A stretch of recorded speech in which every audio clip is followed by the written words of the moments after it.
Here's why many Hondurans feel stuck about Boston immigration and what options actually exist beyond TPS and waiting. If you're coming from Honduras and thinking about Boston, you may be feeling unsure about what's actually possible right now. Between temporary protections, long waits, and mixed information, everything is making you feel like perhaps you're stuck. I'm Giselle, an immigration attorney based in Boston, Massachusetts, and the founder of the law offices of Giselle and Rodriguez. And I help Honduran individuals and families understand the immigration options clearly. If this kind of immigration guidance is helpful, make sure to like and subscribe so you never miss a step.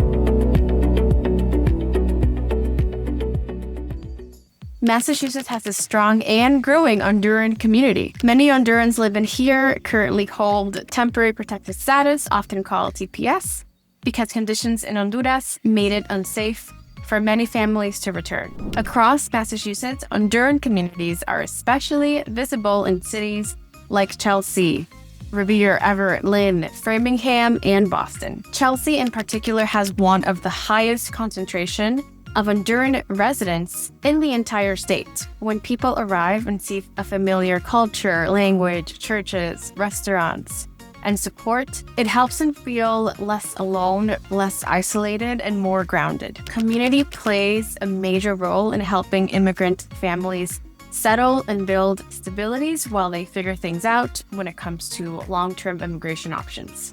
Boston offers more than 30 colleges and universities and research institutions, along with many trade and technical schools. If your goal is to study in the US, there are student visa options that may allow you to do that legally. Of course, planning matters.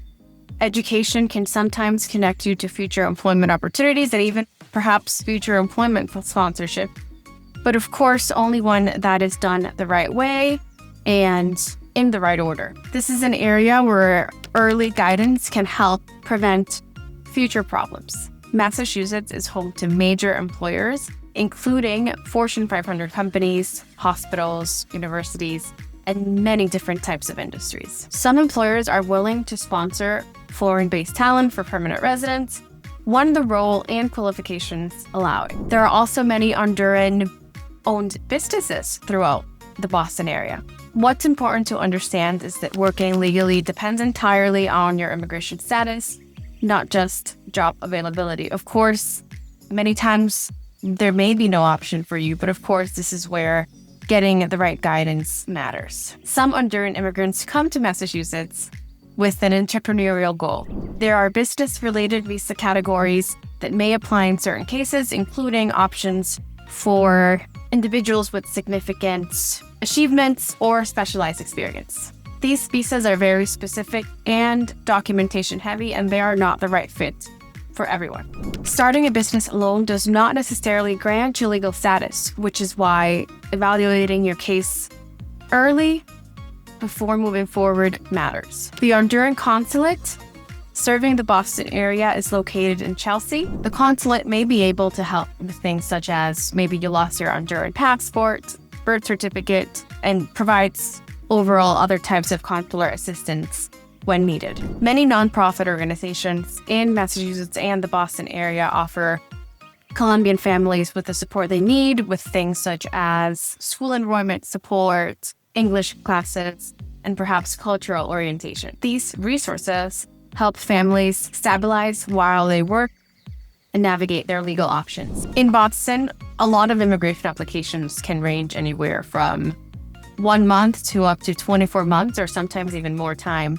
And some Honduran immigrants may also be considering asylum, which is generally filed within a year of their arrival to the United States, as long as they have a bona fide asylum claim. It's also important to understand that TPS, temporary protected status, does not last forever and does not lead directly at a pathway to get a green card in the United States. If your goal is to stay in Boston long-term, additional planning is usually necessary. Immigrating from Honduras to Boston usually involves multiple paths, but each one depends on your timing, eligibility, and long-term goals. Getting information can help reduce fear and could replace it with realistic planning. If you need help understanding which options apply in your situation, my office is here to guide you through that process with care and clarity.